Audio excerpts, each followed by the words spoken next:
英語聞き流しリスニング、英語テキストと MP3 ダウンロード、その他の物語はホームページからお聞きいただけます。88thpp.com 88thpp.com Chapter 15. In which is related the unfortunate adventure that Don Quixote fell in with when he fell out with certain heartless Yangzans.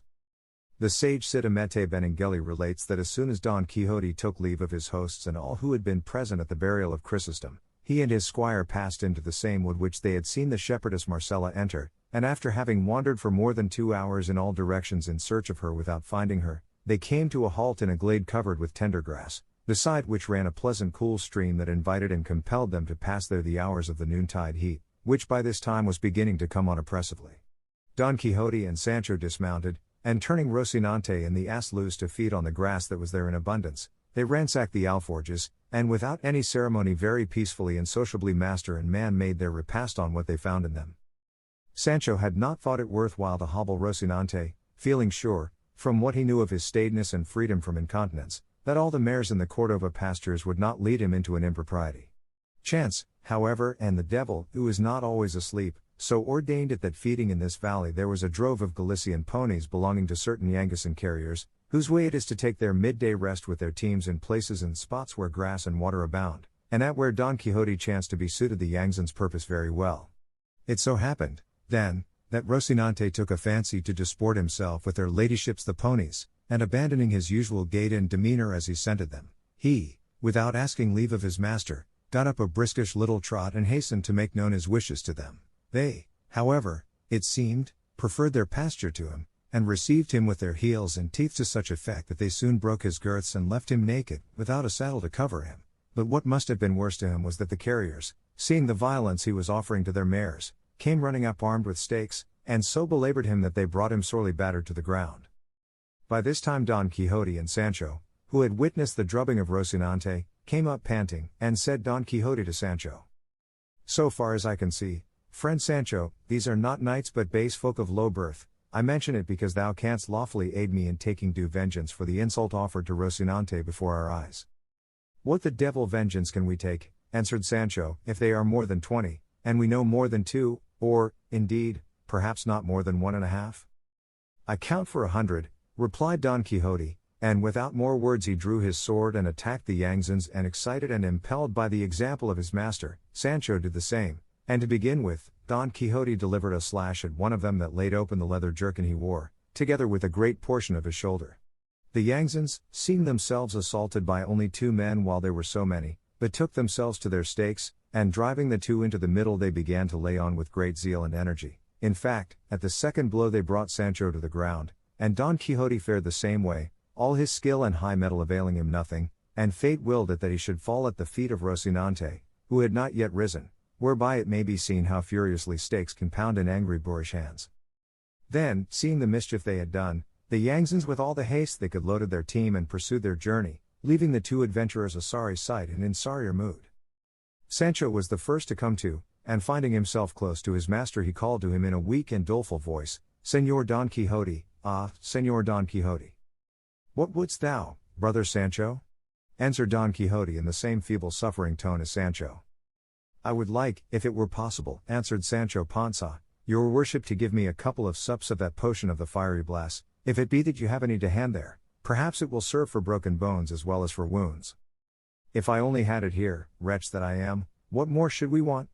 said Don Quixote, "but I swear to thee, Sancho Panza, on the faith of a knight-errant, ere 2 days are over, unless fortune orders otherwise, I mean to have it in my possession, or my hand will have lost its cunning." "But in how many does your worship think we shall have the use of our feet?" answered Sancho Panza. "For myself I must say I cannot guess how many," said the battered knight Don Quixote, "but I take all the blame upon myself, for I had no business to put hand to sword against men who were not dubbed knights like myself, and so I believe that in punishment for having transgressed the laws of chivalry the god of battles has permitted this chastisement to be administered to me, for which reason, brother Sancho, it is well thou shouldst receive a hint on the matter which I am now about to mention to thee, for it is of much importance to the welfare of both of us. It is that when thou shalt see rabble of this sort offering us insult thou art not to wait till I draw sword against them, for I shall not do so at all, But do thou draw sword and chastise them to thy heart's content, and if any knights come to their aid and defense I will take care to defend thee and assail them with all my might. And thou hast already seen by 1,000 signs and proofs what the might of this strong arm of mine is equal to, so uplifted had the poor gentleman become through the victory over the stout Biscayne. But Sancho did not so fully approve of his master's admonition as to let it pass without saying in reply, Señor, I am a man of peace, meek and quiet, and I can put up with any affront because I have a wife and children to support and bring up, so let it be likewise a hint to your worship, as it cannot be a mandate, that on no account will I draw sword either against clown or against knight, and that here before God I forgive the insults that have been offered me, whether they have been or shall be offered me by high or low, rich or poor, noble or commoner, not accepting any rank or condition whatsoever.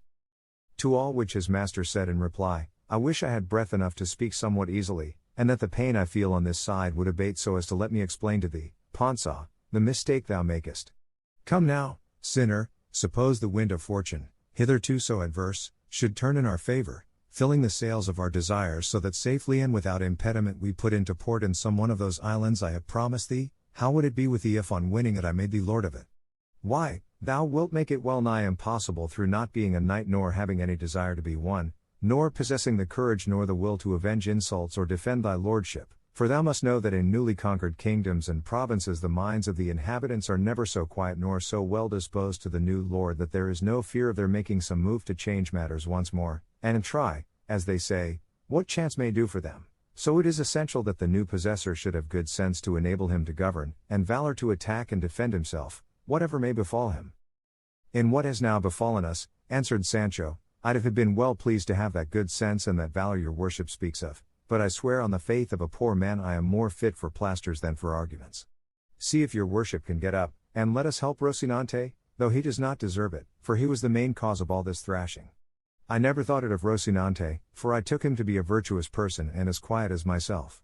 After all, they say right that it takes a long time to come to know people, and that there is nothing sure in this life.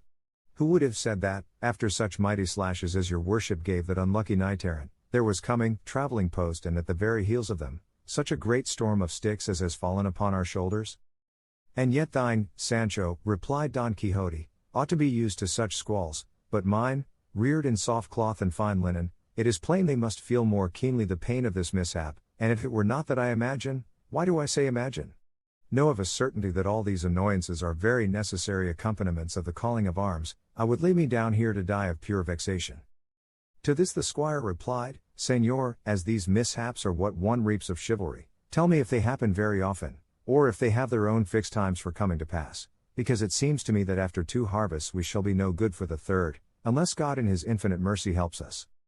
Know, friend Sancho, answered Don Quixote, that the life of knights errant is subject to 1,000 dangers and reverses, and neither more nor less is it within an immediate possibility for knights errant to become kings and emperors, as experience has shown in the case of many different knights with whose histories I am thoroughly acquainted, and I could tell thee now, if the pain would let me, of some who simply by might of arm have risen to the high stations I have mentioned, and those same, both before and after, experienced divers misfortunes and miseries, for the valiant Amadis of Gaul found himself in the power of his mortal enemy Archelaus the magician, who, it is positively asserted, holding him captive, gave him more than 200 lashes with the reins of his horse while tied to one of the pillars of a court, and moreover there is a certain recondite author of no small authority who says that the knight of Phoebus, being caught in a certain pitfall, which opened under his feet in a certain castle, on falling found himself bound hand and foot in a deep pit underground, where they administered to him one of those things they call clysters, of sand and snow water, that well nigh finished him, and if he had not been succoured in that sore extremity by a sage, a great friend of his, it would have gone very hard with the poor knight, so I may well suffer in company with such worthy folk, for greater were the indignities which they had to suffer than those which we suffer. For I would have thee know, Sancho, that wounds caused by any instruments which happen by chance to be in hand inflict no indignity, and this is laid down in the law of the duel in express words. If, for instance, the cobbler strikes another with the last which he has in his hand, though it be in fact a piece of wood, it cannot be said for that reason that he whom he struck with it has been cudgelled.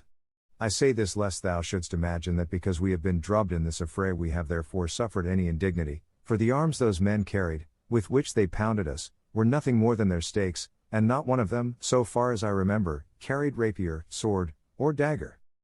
They gave me no time to see that much, answered Sancho, for hardly had I laid hand on my Dizona when they signed the cross on my shoulders with their sticks in such style that they took the sight out of my eyes and the strength out of my feet, stretching me where I now lie, and where thinking of whether all those stake strokes were an indignity or not gives me no uneasiness, which the pain of the blows does, for they will remain as deeply impressed on my memory as on my shoulders.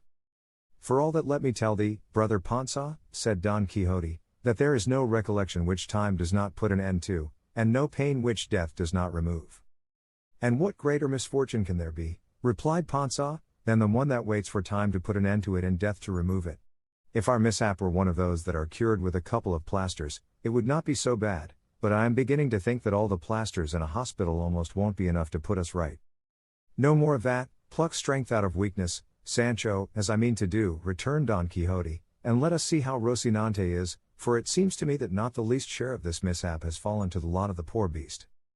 There is nothing wonderful in that, replied Sancho, since he is a knight-errant too. What I wonder it is that my beast should have come off scot-free where we come out scotched. Fortune always leaves a door open in adversity in order to bring relief to it, said Don Quixote. I say so because this little beast may now supply the one of Rocinante, carrying me hence to some castle where I may be cured of my wounds. And moreover I shall not hold it any dishonor to be so mounted, for I remember having read how the good old Silenus, the tutor and instructor of the gay god of laughter, when he entered the city of the 100 gates, went very contentedly mounted on a handsome ass. It may be true that he went mounted as your worship says, answered Sancho, but there is a great difference between going mounted and going slung like a sack of manure. To which Don Quixote replied, wounds received in battle confer honor instead of taking it away, and so, friend Panza, say no more, but, as I told thee before, get up as well as thou canst and put me on top of thy beast in whatever fashion pleases thee best, and let us go hence ere night come on and surprise us in these wilds. And yet I have heard your worship say, observed Panza, that it is very meet for knights errant to sleep in wastes and deserts, and that they esteem it very good fortune. That is, said Don Quixote, when they cannot help it, or when they are in love, and so true is this that there have been knights who have remained 2 years on rocks, in sunshine and shade and all the inclemencies of heaven, without their ladies knowing anything of it, and one of these was Amadis, when, under the name of Beltenebros, he took up his abode on the Pena Pobre for, I know not if it was 8 years or 8 months, for I am not very sure of the reckoning. At any rate he stayed there doing penance, for I know not what pique the Princess Oriana had against him, but no more of this now, Sancho, and make haste before a mishap like Rocinante's befalls the ass. The very devil would be in it in that case, said Sancho, and letting off 30 oaths, and 60 sighs, and 120 maledictions and execrations on whomsoever it was that had brought him there, he raised himself, stopping halfway bent like a Turkish bow without power to bring himself upright, but with all his pains he saddled his ass, who too had gone astray somewhat, yielding to the excessive license of the day. He next raised up Rocinante, and as for him, had he possessed a tongue to complain with, most assuredly neither Sancho nor his master would have been behind him. To be brief, Sancho fixed Don Quixote on the ass and secured Rocinante with a leading rein, and taking the ass by the halter, he proceeded more or less in the direction in which it seemed to him the high road might be, and, as chance was conducting their affairs for them from good to better, he had not gone a short league when the road came in sight, and on it he perceived an inn, which to his annoyance and to the delight of Don Quixote must needs be a castle. Sancho insisted that it was an inn, and his master that it was not one, but a castle, and the dispute lasted so long that before the point was settled they had time to reach it, and into it Sancho entered with all his team without any further controversy. Chapter 16. Of what happened to the ingenious gentleman in the inn which he took to be a castle. The innkeeper, seeing Don Quixote slung across the ass, asked Sancho what was amiss with him. Sancho answered that it was nothing, only that he had fallen down from a rock and had his ribs a little bruised. The innkeeper had a wife whose disposition was not such as those of her calling commonly have, for she was by nature kind-hearted and felt for the sufferings of her neighbors, so she at once set about tending Don Quixote, and made her young daughter, a very comely girl, help her in taking care of her guest. There was besides in the inn, as servant, an Asturian lass with a broad face, flat poll, and snub nose, blind of one eye and not very sound in the other. The elegance of her shape, to be sure, made up for all her defects. She did not measure 7 palms from head to foot, and her shoulders, which overweighted her somewhat, made her contemplate the ground more than she liked. This graceful lass, then, helped the young girl, and the two made up a very bad bed for Don Quixote in a garret that showed evident signs of having formerly served for many years as a straw loft, in which there was also quartered a carrier whose bed was placed a little beyond our Don Quixote's, and, though only made of the pack saddles and cloths of his mules, had much the advantage of it, as Don Quixote's consisted simply of 4 rough boards on 2 not very even trestles, a mattress, that for thinness might have passed for a quilt, full of pellets which, were they not seen through the rents to be wool, would to the touch have seemed pebbles in hardness, 2 sheets made of buckler leather, and a coverlet the threads of which anyone that chose might have counted without missing one in the reckoning. On this accursed bed Don Quixote stretched himself, and the hostess and her daughter soon covered him with plasters from top to toe, while Maritornes, for that was the name of the Asturian, held the light for them, and while plastering him, the hostess, observing how full of wheals Don Quixote was in some places, remarked that this had more the look of blows than of a fall. It was not blows, Sancho said, but that the rock had many points and projections, and that each of them had left its mark. Pray, Señora, he added, manage to save some toe, as there will be no one of some one to use it, for my loins too are rather sore. Then you must have fallen too, said the hostess. I did not fall, said Sancho Panza, but from the shock I got at seeing my master fall, my body aches so that I feel as if I had had 1,000 thwacks. That may well be, said the young girl, for it has many a time happened to me to dream that I was falling down from a tower and never coming to the ground, and when I awoke from the dream to find myself as weak and shaken as if I had really fallen. There is the point, Señora, replied Sancho Panza, that I without dreaming at all, but being more awake than I am now, find myself with scarcely less wheels than my master, Don Quixote. How is the gentleman called? Asked Maritornes the Asturian. Don Quixote of La Mancha, answered Sancho Panza, and he is a knight adventurer, and one of the best and stoutest that have been seen in the world this long time past. What is a knight adventurer? Said the lass. Are you so new in the world as not to know? Answered Sancho Panza.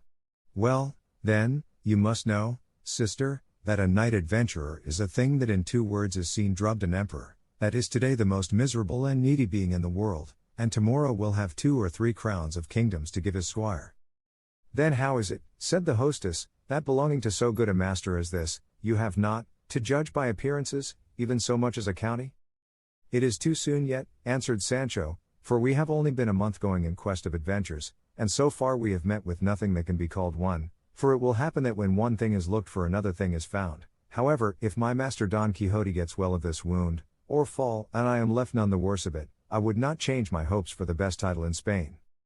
To all this conversation Don Quixote was listening very attentively, and sitting up in bed as well as he could, and taking the hostess by the hand he said to her, Believe me, fair lady, you may call yourself fortunate in having in this castle of yours sheltered my person, which is such that if I do not myself praise it, it is because of what is commonly said, that self-praise debaseth, but my squire will inform you who I am.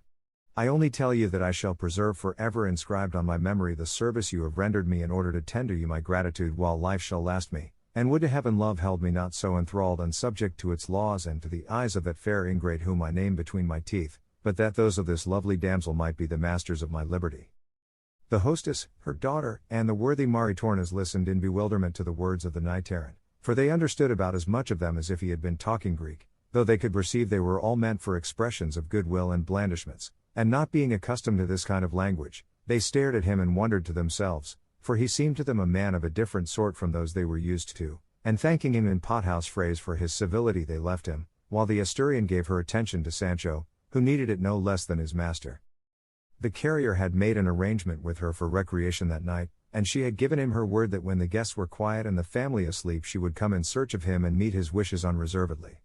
And it is said of this good lass that she never made promises of the kind without fulfilling them, even though she made them in a forest and without any witness present, for she plumed herself greatly on being a lady and held it no disgrace to be in such an employment as servant in an inn, because, she said, misfortunes and ill luck had brought her to that position. The hard, narrow, wretched, rickety bed of Don Quixote stood first in the middle of this starlit stable, and close beside it Sancho made his, which merely consisted of a rush mat and a blanket that looked as if it was of threadbare canvas rather than of wool. Next to these 2 beds was that of the carrier, made up, as has been said, of the pack saddles and all the trappings of the 2 best mules he had, though there were 12 of them, sleek, plump, and in prime condition, for he was one of the rich carriers of Arevalo, according to the author of this history, who particularly mentions this carrier because he knew him very well, and they even say was in some degree a relation of his, besides which Sidamete Benengeli was a historian of great research and accuracy in all things, as is very evident since he would not pass over in silence those that have been already mentioned, however trifling and insignificant they might be, an example that might be followed by those grave historians who relate transactions so curtly and briefly that we hardly get a taste of them, all the substance of the work being left in the inkstand from carelessness, perverseness, or ignorance. 1,000 blessings on the author of Tablante de Recomandi and that of the other book in which the deeds of the Conde Tamillas are recounted, with what minuteness they describe everything. To proceed, then, after having paid a visit to his team and given them their second feed, the carrier stretched himself on his pack saddles and lay waiting for his conscientious Maritornes. Sancho was by this time plastered and had lain down, and though he strove to sleep the pain of his ribs would not let him, while Don Quixote with the pain of his head his eyes as wide open as a hare's. The inn was all in silence, and in the whole of it there was no light except that given by a lantern that hung burning in the middle of the gateway. This strange stillness, and the thoughts, always present to our knight's mind, of the incidents described at every turn in the books that were the cause of his misfortune, conjured up to his imagination as extraordinary a delusion as can well be conceived, which was that he fancied himself to have reached a famous castle, for, as has been said, all the inns he lodged in were castles to his eyes, and that the daughter of the innkeeper was daughter of the lord of the castle, and that she, won by his high-bred bearing, had fallen in love with him, and had promised to come to his bed for a while that night without the knowledge of her parents, and holding all this fantasy that he had constructed as solid fact, he began to feel uneasy and to consider the perilous risk which his virtue was about to encounter, and he resolved in his heart to commit no treason to his lady Dulcinea del Toboso, even though the Queen Guinevere herself and the Dame Quintanona should present themselves before him. While he was taken up with these vagaries, then, that time and the hour, an unlucky one for him, arrived for the Asturian to come, who in her smock, with bare feet and her hair gathered into a fustian coif, with noiseless and cautious steps entered the chamber where the three were quartered, in quest of the carrier, but scarcely had she gained the door when Don Quixote perceived her, and sitting up in his bed in spite of his plasters and the pain of his ribs, he stretched out his arms to receive his beauteous damsel. The Asturian, who went all doubled up and in silence with her hands before her feeling for her lover, encountered the arms of Don Quixote, who grasped her tightly by the wrist and drawing her towards him, while she dared not utter a word, made her sit down on the bed.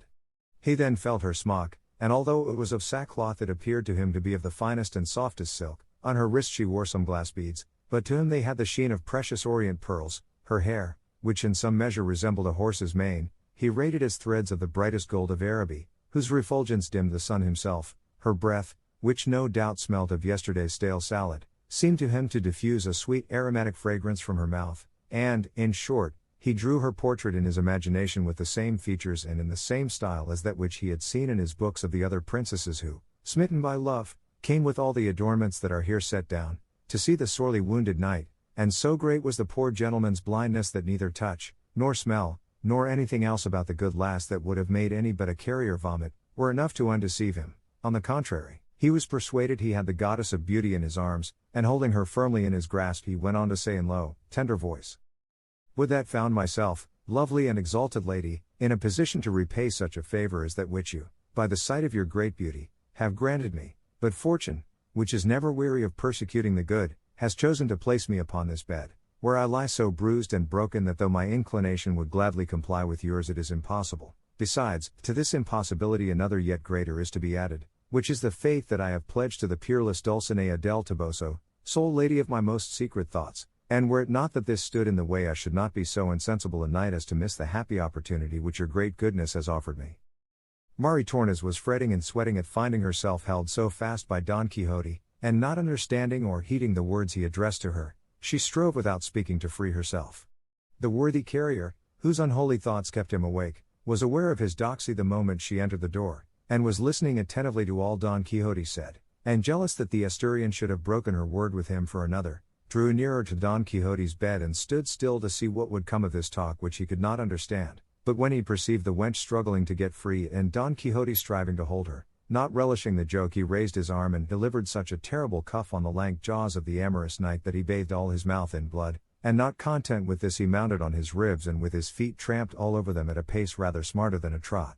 The bed, which was somewhat crazy and not very firm on its feet, unable to support the additional weight of the carrier, came to the ground, and at the mighty crash of this the innkeeper awoke and at once concluded that it must be some brawl of Maritornes, because after calling loudly to her he got no answer.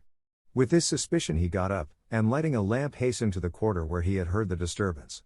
The wench, seeing that her master was coming and knowing that his temper was terrible, frightened and panic-stricken made for the bed of Sancho Panza, who still slept, and crouching upon it made a ball of herself. The innkeeper came in exclaiming, "Where art thou, strumpet? Of course this is some of thy work." At this Sancho awoke, and feeling this mass almost on top of him fancied he had the nightmare and began to distribute fisticuffs all round, of which a certain share fell upon Maritornes, who, irritated by the pain and flinging modesty aside, paid back so many in return to Sancho that she woke him up in spite of himself. He then, finding himself so handled, by whom he knew not, raising himself up as well as he could, grappled with Maritornes, and he and she between them began the bitterest and drollest scrimmage in the world. The carrier, however, perceiving by the light of the innkeeper candle how it fared with his ladylove, quitting Don Quixote, ran to bring her the help she needed, and the innkeeper did the same but with a different intention, for his was to chastise the lass, as he believed that beyond a doubt she alone was the cause of all the harmony. And so, as the saying is, cat to rat, rat to rope, rope to stick, the carrier pounded Sancho, Sancho the lass, she him, and the innkeeper her, and all worked away so briskly that they did not give themselves a moment's rest, and the best of it was that the innkeeper's lamp went out, and as they were left in the dark they all laid on one upon the other in a mass so unmercifully that there was not a sound spot left where a hand could light. It so happened that there was lodging that night in the inn a Codriaro of what they call the Old Holy Brotherhood of Toledo, who, also hearing the extraordinary noise of the conflict, seized his staff and the tin case with his warrants, and made his way in the dark into the room crying, "Hold! In the name of the jurisdiction! Hold! In the name of the Holy Brotherhood!" The first that he came upon was the pummeled Don Quixote, who lay stretched senseless on his back upon his broken-down bed, and, his hand falling on the beard as he felt about, he continued to cry, "Help for the jurisdiction!" But perceiving that he whom he had laid hold of did not move or stir, he concluded that he was dead and that those in the room were his murderers, and with this suspicion he raised his voice still higher, calling out, "Shut the inn gate, see that no one goes out, they have killed a man here." This cry startled them all, and each dropped the contest at the point at which the voice reached him. The innkeeper retreated to his room, the carrier to his pack saddles, the lass to her crib. The unlucky Don Quixote and Sancho alone were unable to move from where they were. The quadrillero on this let go Don Quixote's beard, and went out to look for a light to search for and apprehend the culprits, but not finding one, as the innkeeper had purposely extinguished the lantern on retreating to his room, he was compelled to have recourse to the hearth, where after much time and trouble he lit another lamp. 英語聞き流しリスニング、英語テキストと MP3 ダウンロード、その他の物語はホームページからお聞きいただけます。88thpp.com 88thpp.com